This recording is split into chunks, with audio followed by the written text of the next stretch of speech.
Good day, everyone. We are Group 1 and we are the last reporters. So, our topic is Chapter 10, the responsibility of fiscal policy.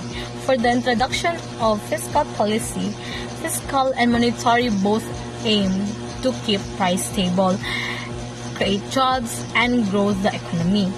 Fiscal policy deals with government's spending and taxes.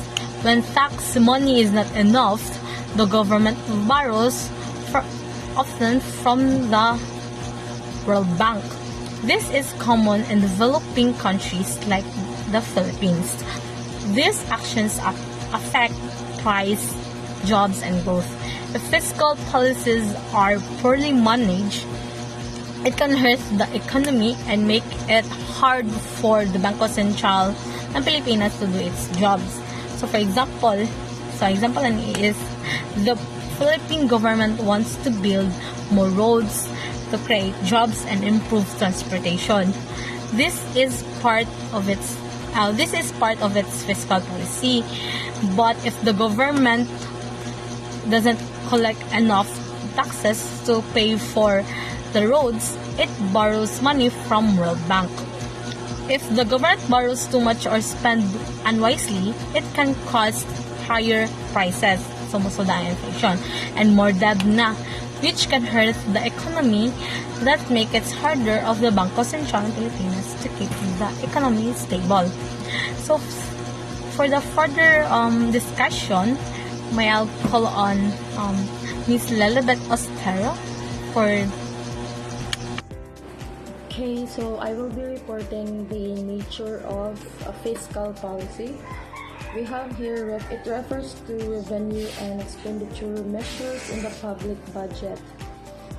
So it means that the revenue and expenditure measures in the public budget. So fiscal policy involves the government's decisions on how to generate income through taxes and other revenues, and how to spend it. It plays a key role in influencing a country's economic activity. And then for the second one, it involves the president, the cabinet, legislature, and voters. So why it's involved from these different positions is because the president, the cabinet, legislator, and voters formulating fiscal policy requires coordination among various branches of government and input from citizens. These actors shape the budget through legislation, implementation, and democratic processes. So we have expresses the needs or interest of society through the national budget. So it expresses the needs or interest of society through the national budget is because the national budget reflects what the government prioritizes, such as education, healthcare, or infrastructure. And then we have focused on allocating limited resources to basic public needs. So the government must manage scarce financial resources to meet essential services like health, education, and security. So fiscal policy measures or ensures these needs are prioritized within budget limits. And then we have the last information. It says in less developed countries, sometimes driven by political motives. This is very rampant nowadays. And in developing nations, fiscal decisions can be influenced by political agendas rather than economic needs. This can lead to imbalance or inefficient budget allocations. We have here the next slide, the objectives of fiscal policy. For the first one, we have provision for social policy. So for the provision for social policy or fiscal policy aims to support public services like education, healthcare, and social welfare to improve quality of life. And then the second one is equitable distribution of wealth and income. So it seeks to reduce income inequality through taxation and targeted government spending. And then the number 3, we have high employment. So the one goal is to create jobs by stimulating economic activity through public investment and incentives. And the 4th objectives, we have the price stability. Of course, this is on top priority because fiscal measures help control inflation or deflation to maintain stable prices and the economy. And the 5th one, we have the satisfactory rate of economic growth. So for the satisfactory rate of economic growth, it promotes consistent and sustainable economic development to raise living standards over time. For the 3rd slide, we have role of the national budget. So it contains provisions for funding projects and policy goals. So the national budget allocates money to support government programs for the infrastructure and development initiatives. For the 2nd one, we have prepared by the President and Secretaries. Of course, it was prepared by the President and the Secretaries or the executive branch, led by the President and key officials, and drafts the budget based on national priorities and needs. And then for the last one, we have approved by the legislative body. So of course, it was approved by the legislative body because the budget must be reviewed and passed by the legislator to become legally binding or enforceable. So that's all for my topic for the nature of fiscal policy. Let's proceed to the fiscal functions. Fiscal functions. The word fiscal comes from fiscus, meaning money bag, and it refers to the government's role in collecting revenue and spending to the manage of the country's economy and improve people's lives. The government performs 3 measures of fiscal functions. First, we have the allocation function. So the government provides social goods and services that the private sector cannot efficiently supply, such as roads, public education, national defense, and disaster response. Like for example, katong Duterte administration. So the government funded and built roads, bridges, airports, ug uban pa that kanang makabenefit ang mga public, especially kanang mga rural and the under-reserved areas. Next is the distribution functions. So this function deals with correcting income inequality and a free market economy. Wealth tends to concentrate in the hands of few. So the government uses tax and welfare programs to redistribute income and give support to the less privileged. So like for example, kanang Pantawid Pamilya or the Poor Peace. So is a conditional cash transfer program that gives monthly financial assistance for poor families, especially those with children in school. So this helps to reduce poverty and ensure that basic needs are met. Third, we have the stabilization functions. So the government tries to keep the economy stable, avoiding too much inflation or unemployment.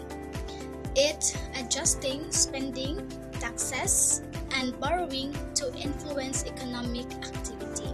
Like for example, during the COVID-19. So the Philippine government introduced stimulus packages like itong mga bayanihan to support the businesses and individuals. So this helped reduce job losses and keep the economy from collapsing. Fiscal politics. Fiscal politics is about how elected officials handle government money. Example of this is spending, taxes, and etc. So, in a democracy, the people vote for leaders who will manage the budget and make laws. If those leaders don't do a good job, people can vote for better ones in the next election. So for the example of this is, if a mayor wasted public funds, the voters can choose someone else in the next election who promises to spend money wisely, like on healthcare or education. Okay, so now let's move to the public expenditures. The public expenditures are when the government spends money on the things that benefits everyone, like building roads and bridges, funding schools and education, providing healthcare services, and supporting communities. Then why is public expenditure is important? So it is crucial as it helps our lives better. It supports economic growth and also provides essential services. In the Philippines, the Philippine government, as our population grows fast, so our government, they prioritize to invest in human development, which is the education. In fact, based on my research, for the year 2025, the national budget for the education has the highest budget allocation. Well, in fact, it reached the total allocation of 1.55 trillion. So imagine, inana kada ko ang allocated nga budget for the public expenditures para sa education. So, since the government believes that human investment is the key to real economic growth. So, public expenditures are effective and also helpful as long as the funds are allocated wisely by the government. This is me again from Malacanang. Let's go to my topic in chapter 10, which is evaluating the public expenditure. Public expenditures public expenditures are a crucial tool for national development, particularly in less developed countries. Evaluating the effectiveness of these expenditures is essential not only for ensuring economic efficiency, but also for promoting social equity. This report examines how public expenditure should be assessed with a focus on cost-benefit analysis, economic outcomes, and their impact on social justice. First is the evaluating public expenditures through cost-benefit analysis. One traditional method of evaluating public expenditures is through cost-benefit analysis. This approach compares the cost of a government program or investment against the measurable benefits it delivers. If the benefit outweighs the cost, the expenditure is considered economically efficient. Example of benefits, it includes the increase of employment, higher production of goods and services, expanded access to educational and healthcare. Lastly is the infrastructure and development such as roads, schools, and other housing, and etc. Cost-benefit analysis, it helps policymakers to prioritize programs that yield the greatest return on investment. However, this method alone is not sufficient, especially in developing countries where social issues are more pressing. So let's go to the second one. It's economic growth and the public expenditure. Government spending plays a significant role in stimulating economic growth. Investments in infrastructure, education, and health not only create jobs, but also raise the productive capacity of the economy. The best example is the Philippines The Build program has contributed to infrastructure development and job creation. Although expensive, its a long-term benefits in terms of economic stimulation and accessibility are not multiple.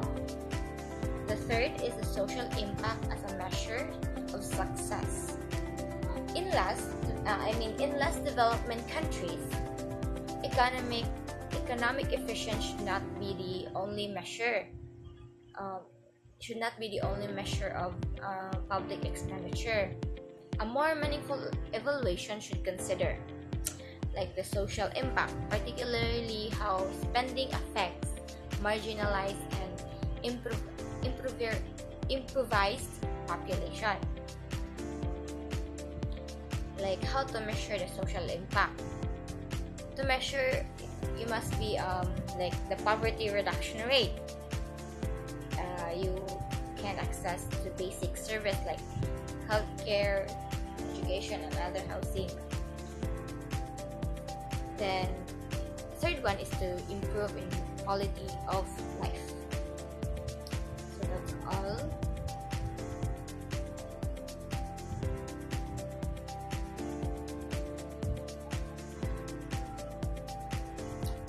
So that's all for my topic. Thank you. Again, good day. So we have here the taxation. Taxation is the system used by the government to collect money from people and businesses. This money is used to provide services such as education, healthcare, roads, bridges, public transportation, and many more. Without taxes, the government would not be able to fund these important projects that help the country grow. So, in the Philippines, a lot of tax money comes from indirect taxes, which are taxes added to goods we buy, like food, clothes, and other everyday items. These taxes affect everyone, no matter how much they earn. But this becomes a problem for poor families because they pay the same tax as rich people, even though their income is much smaller. For example, if both a rich and a poor person buy a loaf of bread, they pay the same amount of tax on that item. But for the poor person, that small tax takes up a bigger part of their income, making the system feel unfair. So overall, taxation is necessary for the country's development, but the system should be fair to everyone. The government should find ways to reduce the burden on poor families while still collecting enough money to improve public services and support economic growth. And that would be all. Thank you. Again, this part is the under chapter 10, the approaches of equitable taxation. So, when we say equitable taxation, it is the to determine how fair and equitable society is. So it means it is the principle nga ang mga tao kay na sila kanang obligation nga mobayad sa lahang tax within an equal amount of equal amount according to their income or sa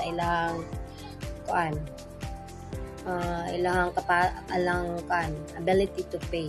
So di ba nganong importante man nga mabayad sila in as exact amount of their tax and depende sa ilahang income because ang kanimangong tax kay mo ni siya ang mo generate sa revenue especially for the government kay without tax manggo the government kanang dili sila ka provide sa mga public goods and also the public service. And some example of this is kanang bitong mga funds sa tong tax kay kanang sa atong mga hospital, healthcare, roads, and basta mga public service or the government programs nga under sa mga gobyerno. So under the approaches of equitable taxation kay na siya duha, which is the benefits received and available to pay. So when we say benefits received, it is the people pay their taxes and the proportion to the benefits that they receive from the government programs or projects. So sa din ng benefits received. So muna siya ang sa laktod pag-istorya, example lang niya kay kanibitaw ka ng mga roads o mga kalsada nga ginabuhat sa mga tao kanang i-repair nila kanang kasagaran maka-experience taong traffic due for a heavy traffic kay kanabitaw pag-repair sa mga roads or what I've said mga kalsada. So usa sa dani kay kanang usahay di ba maka-triggered man kay kanang imbis nagdali ta kay lagi kanang dili man nato kanang control ang traffic kay usahay mo na ikaw nila kanang bitong mag-repair sila mga roads kay ginakuan man nila usahay mag-widening sila like inana dayon kana sang mga like mga park bitaw kanang like mga plaza mga beaches mga hospital nga kanang libre it is kanang kaangyad kay gilibre nila kay because kanang it's from the people nga ni pay sa tax o kana sang kuan kanang mga bridges it's kanang gikan pula sa mga tao o kanang labi na sa atong school kanang kuan man ni siya ang atong school is di ba free tuition man ta so under ta sa government kanang kuan government programs like kuan nasa uban mga government program nga wala nila gi-include sa kuan kay like parehas ng kuan anti-pollution sa atong society. So the second one is ability to pay. So kung saan ng ability to pay, it is the people should pay their taxes based on their ability to pay or based on their income. So kuanday means ana kay ang contribution sa mga tao kay naga-base sila sa it is tax based siya wherein if that person or kana nga tawo if kaya ba niya mamubayag sa tax o sa benefits nga nadawat nila. And we all know man sad no nga ang tax mahug siya bugat para nato especially if we are the employee na. So ay dili ba lalim mo bayad sa tong mabuhis pero kay balo man ta nga kanang ang tanan nga kanang atong mga taxes is ginayus siya especially sa kanang kuan. So kay balo man ta nga ang kanatong mga taxes is ginayus gina siya sa labi na sa mga government services like ato ang labi na sa atong school kanang mga tuitions nato kana sila ang mga government may nagbayad kay tungod nibayad man puta sa atong tax. And then so para nako kay as if I were to become the employee pohon kay dili ra sakit sa akong buot kay gamit man siya sa sakto o gitarong ko siya gamit in which makita nato labi na sa ato ang environment or labi na sa atong society nga nadri kanang tawag nga video improvement nga makita nato labi na sa roads nga nagi-widening nila then na-appreciate po na ko ang mga tao nga ninghatag og mga tax sa ilang mga tax kay without baya sa atong tax kanang some public kay kanang To continue the report, I am Jalika Nuzan again to report the foreign debt which is in chapter 10. So foreign debt, what is foreign debt? It is also called as ballooning debt. It refers to the large amounts of money that less developed countries owe to foreign lenders like the World Bank or the International Monetary Fund. So this debt, which totals over 1.3 trillion globally, it reflects weak economic conditions in these countries, making it difficult for many to repay their loans. In the Philippines, foreign debt reaches about 137.6 billion. By the end of 2024, showing the country's reliance on external borrowing to fund development, but also highlighting the challenge of managing repayment amid economic pressures. Next slide. This is the strings attached to foreign loans. So loans often favor countries. So foreign loans often come from strings attached, meaning the borrowing country must meet certain conditions that benefit the creditor country. These conditions typically include opening favorable market for the creditor's goods and services, hiring foreign consultants from the creditor country for funded projects, purchasing machinery and materials from the creditor country, allowing creditors to choose projects often through international bidding, and granting special access to natural resources. So such conditions ensures that loans not only support development but also serves the economic, political, or strategic interests of creditor countries like the US or Japan. So a real-life example in the Philippines is the construction of infrastructure projects funded by foreign loans, such as the North-South Pacific Commuter Railway, funded partly by Japan. The loan agreement required the use of Japanese technology, consultants, and contractors, which helped Japan's economy while developing Philippine infrastructure. This illustrates how foreign loans can come with conditions that promote the creditor's commercial interests alongside to the borrower's development goals. So that would be all for my report. I would like to call Shani Rose Cabusas to continue the report. The next topic is about foreign loans for the poor. But first, what are foreign loans?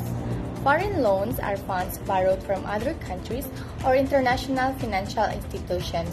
These loans can be used for various purposes, such as developing roads, schools, hospitals, or other essential services that can improve the quality of life for citizens. Claro M. Recto, a prominent Filipino nationalist, believed that borrowing money from abroad could be beneficial for a country's economic development. He argued that when a country takes loans for development, it can act like a capitalist, meaning it can invest in projects that generate profits. This way, the country can retain the benefits of the investments made with the borrowed money. For example, consider a country that borrows money from an international bank to build a new highway. This highway can improve transportation, making it easier for businesses to move goods and for people to travel. As a result, local businesses may grow, leading to more jobs and higher income for residents. The profits generated from this economic activity can be reinvested in the country, helping to pay back the loan and further develop the economy. So foreign loans can be a powerful tool for economic growth, especially for poorer countries. When these loans are used wisely, they can help build infrastructure, create jobs, and stimulate overall economic activity. That is all. Thank you. The next topic is the negative effects of fiscal policy. Fiscal policy involves government spending and taxation decisions that can significantly impact the economy. While it aims to stimulate growth, there are several negative effects that can arise. And number one is savings. When the government increases spending without raising taxes, it can lead to a decrease in personal savings. People might feel less inclined to save if they believe that government will provide for their needs. For example, if a government provides generous unemployment benefits, individuals may rely on this instead of saving money for emergencies. This can reduce the overall savings rate in the economy, which is crucial for funding future investments. Number two is investments. High government spending can crowd out private investment. This means that when the government borrows a lot of money to finance its spending, it can lead to higher interest rates. Higher interest rates make it more expensive for businesses to borrow money for their own investments. For instance, If a government borrows heavily to fund infrastructure projects, businesses may find it harder to get loans for expanding their operations, which can slow down economic growth. Number 3 is inflation. Expansionary fiscal policy can lead to inflation, which is the general increase in prices. When the government spends a lot of money, it can increase demand for goods and services. If the supply doesn't keep up with the demand, prices will rise. For example, if a government injects a large amount of money into the economy to stimulate growth, and people start buying more than what is available, prices for everyday items like food and gas may increase, reducing purchasing power. Number 4 is employment. While fiscal policy aims to create jobs, it can sometimes lead to inefficiencies in the labor market. For example, if the government creates jobs through public works projects, these jobs might not be sustainable in the long term. Once the project ends, workers may find themselves unemployed again. Additionally, if government jobs pay more than private sector jobs, it can discourage people from seeking employment in the private sector, leading to a mismatch in job availability and skills. Last is consumption. Increased government spending can lead to higher consumption in the short term, but it may also create dependency on government support. For instance, if a government provides subsidies for certain goods, people may buy more of those goods rather than seeking alternatives or saving for future needs. This can distort market behavior and lead to unsustainable consumption patterns, where individuals rely on government support rather than making independent financial decisions. That is all, and let me call on the next reporter. So in this slide, we will going to discuss the limitation of fiscal policy. So first is the politicization of fiscal policy. So it refers to the use of government spending and taxation decision for political gain rather than for sound economic management. So instead of aiming to stabilize the economy, politicians may manipulate fiscal policies to win elections, gain public support, or benefit specific groups. So for example, is a government may increase public spending or cut taxes right before an election to make voters feel better off, even if the economy doesn't need a stimulus. So this can lead to higher deficits and long-term economic problems, but the short-term gain helps the ruling party look good to voters. So the next limitation of fiscal policy is the time lags or delay. In fiscal policy, it refers to the time it takes for the government economic decisions, so like changes in spending or taxation, to actually affect the economy. So for example, is a local municipality notices that many people in the area are unemployed, wala mga trabaho. To help the economy recover, so the government decided to build a new road that would connect rural areas to the city, hoping this would create jobs and attract businesses. So, explain ako ang time lags. So, first is the recognition lag. So, at first, it takes time for the government to realize there's a serious unemployment problem. So, even though people are already losing jobs, it may take months before the government fully sees the impact. So, in the decision lag, once the problem is recognized, government officials need to discuss and approve a solution. So, need pa nila siya i-meeting, para then mag-pass lang mga papers para ma-approve ang solution. So, upon approving a road construction project may takes weeks or months, di ba? As it goes through planning sa ang pag-planning, ang pag-budget, ang pag-meeting sa pag-approve sa solution. So, sa implementation lag, after approval, the government needs time to start the project. This include hiring contractors, getting permits, and gathering materials. So this process may take more months.